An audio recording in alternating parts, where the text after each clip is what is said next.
With the United States returning to crewed moon missions with Artemis 2, we're asking, what role has China played in the US lunar pivot?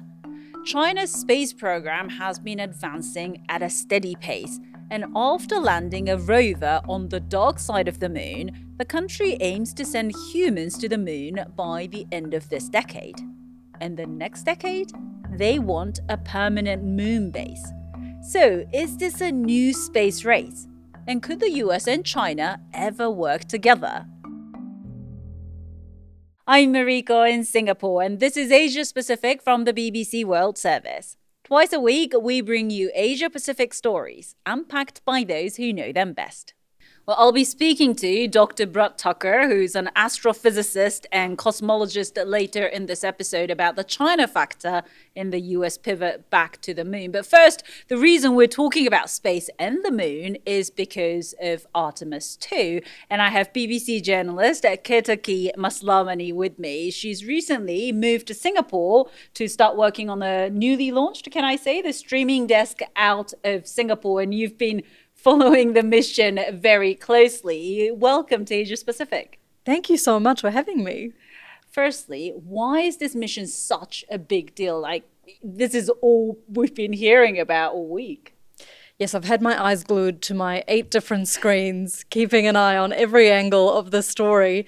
It's so exciting because it's the first time in over 50 years that a manned crew has gone into that lunar orbit.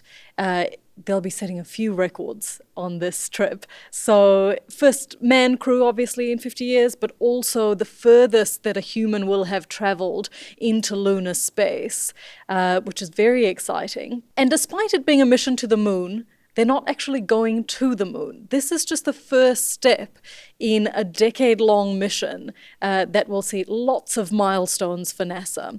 What they hope is to learn a little bit more about the moon so that future excursions will see us return to the moon's surface, maybe for a slightly longer stint. They're just testing out the viability of actually landing on the moon and staying there for some time.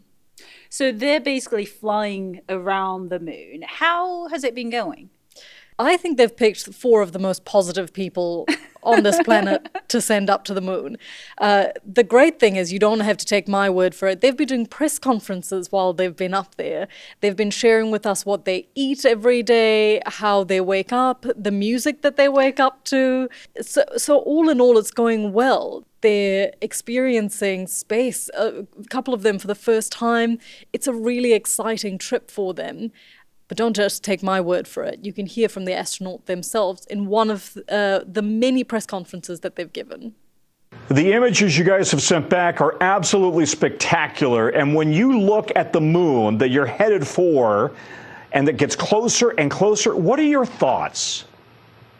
Well, last night we did have our first view of the moon far side, and it was just absolutely spectacular. I think that one of the interesting things that happens when you look at a moon that inherently just looks different is like the darker parts just aren't quite in the right place, and something about you senses that is not the moon that I'm used to seeing.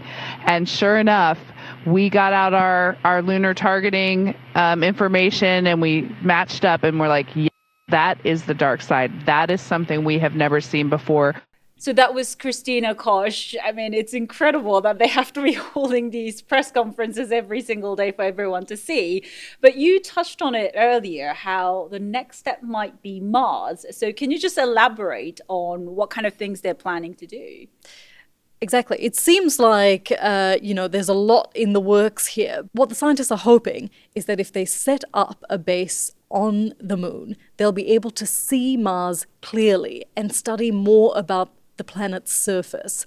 So the closer that they can get to the planet itself without being on the planet's surface, the better we understand what's life like on Mars. So that's the long-term goal. That's fascinating stuff. Ketaki, thank you so much for joining me on Asia Pacific. Thank you for having me. Let's now look at the big picture because the US isn't the only player in space. It's increasingly China, which is seen as the main competitor.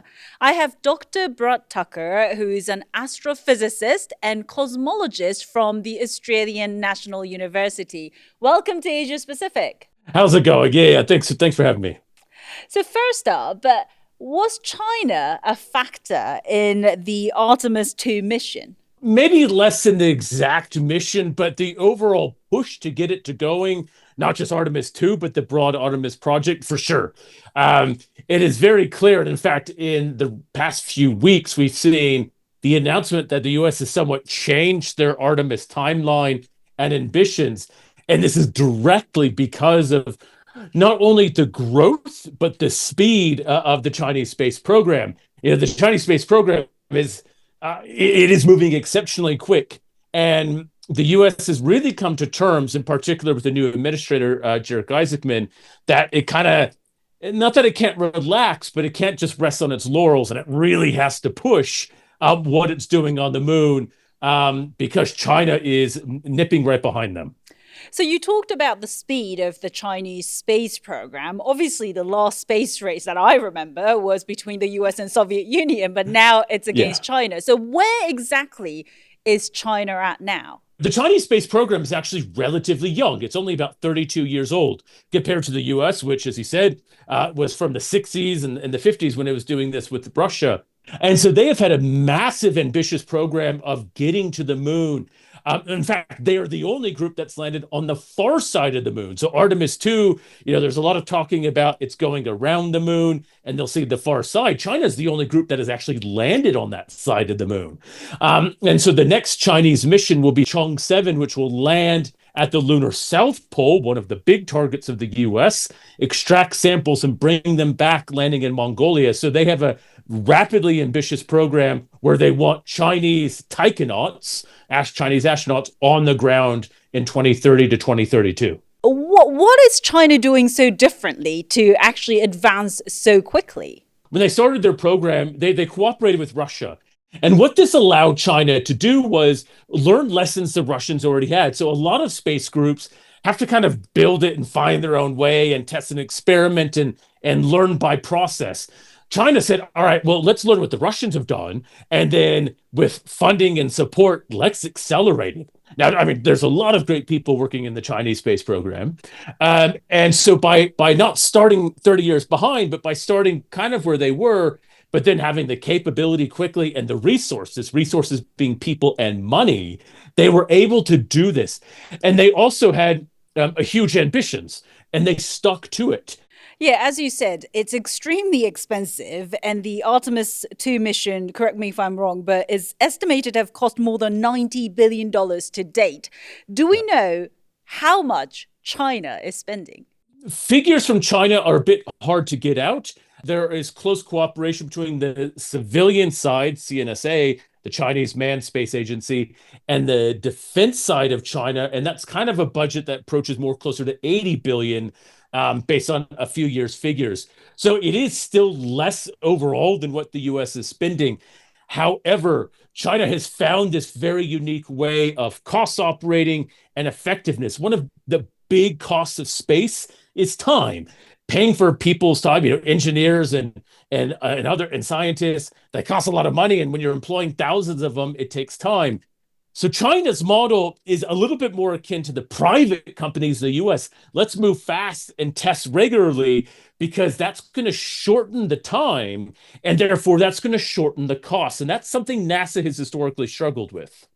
So let me clarify, because you were just talking about the involvement of American private companies, and we keep hearing about SpaceX of Elon Musk, also Jeff Bezos's Blue Origin. But you're saying that China's state-owned companies also work kind of like private companies? A bit. They in terms of their ethos, I think they do. There's some differences. They don't quite have the independence that the private companies do. And that's actually a big thing holding China back, is that there is a private space sector growing in China. but both the private sector and the national agencies don't quite get the freedom that you need in space to explore and test. And that's one of the reasons why we've seen an acceleration in the US because of the heavy lifting in the private sector. But the operation, though, of testing and moving quickly really is like that ethos in the private companies in the US, whereas the US government as a whole, in particular NASA, politically has become risk adverse. They don't want to do anything unless they know it's successful. And the problem is that requires a lot of testing. Now, that's good when it comes to safety, and that's always going to be the priority. But it means in a lot of other cases, it prolongs things, delays costs, and limits growth. Why is it such a big deal for the US or China to go back to the moon? Because, I thought the US has already done it. And I thought the next step was kind of Mars. So what's there that's so crucial that they're competing against? Yeah. This is a great question because the entire equation of the moon is different now. As you said, in the 60s, it was who can just get there. Now it's about who can stay there and operate it. Now, coupled with a huge amount of discoveries that we have found material we can use on the moon. In particular, there's a lot of ice. Now, ice may seem boring. Ice, if you separate it out, you can create H2, hydrogen, and O2, oxygen. That creates now energy and fuel to create rocket fuel. It also creates oxygen for people to breathe and use. So you now have stuff you can use on the moon to accelerate it. We also know the soil contains other things. China is quite interested in potentially helium-3, which can be used for nuclear fusion fuel to generate energy. So now if you have the stuff you can use on the moon, and it's actually easier to deploy it in space, the moon becomes a better place to do things in space. And that then directly leads onto Mars. Can you tell us the exact timelines that both the US and China are looking at when it comes to the moon? I know China often exceeds their expectation, but if you can just lay out what they're aiming for at this moment. One of the things that they want to do is really build essentially a moon base. And in order to do this, you need to be able to fabricate equipment, which you can do. You need to be able to extract resources, which people are already working on. And in fact, this sort of thing has already happened.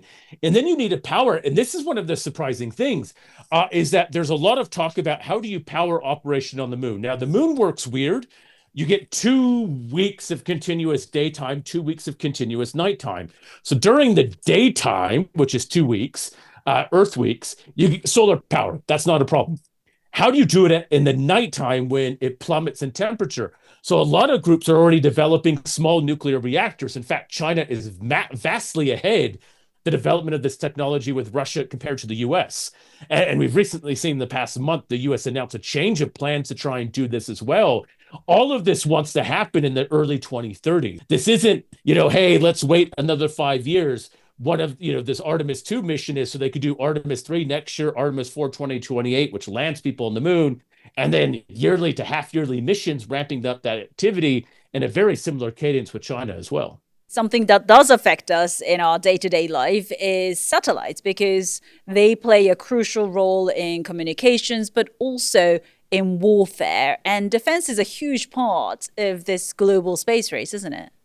Very much. And we have seen this in recent conflicts in Ukraine and Iran, where space technology has been used, not necessarily as an actual weapon, but used in very interesting ways because of our dependence on that technology. We do already have multiple countries, both the US and China do this.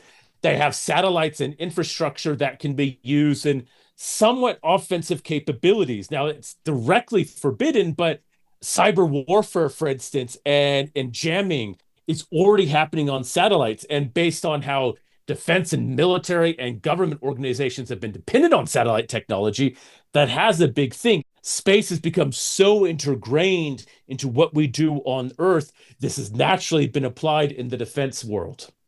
You just mentioned Ukraine and Russia, and we've been talking about the US and China. But what about India? And, there are other countries as well, like Japan. Yes. The European countries are also trying to get involved as well. So where are they at in this global race? Yeah, look, the US and China are they're the clear 1-2. India is probably becoming the third most powerful country, and they're very quiet about it because they do everything internally. They do everything and learn everything themselves. But they were the third country to land on the moon. They're building their own capsule to carry humans into space that will be tested later this year. They have built a number of equipment, and they do it very cost effective. They beat the costs out of the US and China by far, and they get it to work. But you do have other countries, he said, and a lot of these other countries are finding the niche with the private sector. One of the big powerhouses in space right now is New Zealand. And that is a phrase no one would have ever expected 5 years ago. And I say this with all love of our Kiwi neighbors here. They use the private sector with Rocket Labs.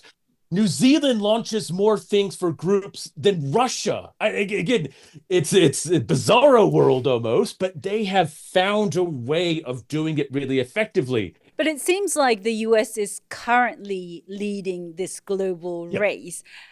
How sustainable is that, though? And what would it take for China to possibly even overtake it? Or would they actually find a way to collaborate and work together?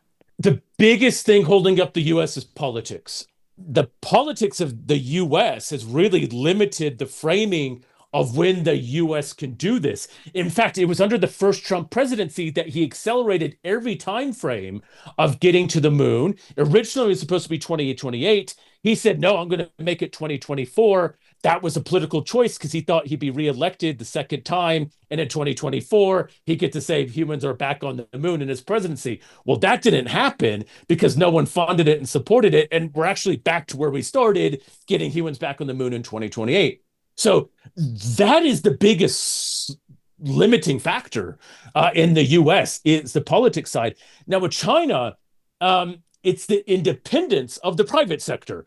The US has this private sector that can go do whatever they want and test and grow, and the US is directly benefiting from that growth. China, with the not as independent as these private companies are, they can't necessarily go off and do something that the state government does not approve of.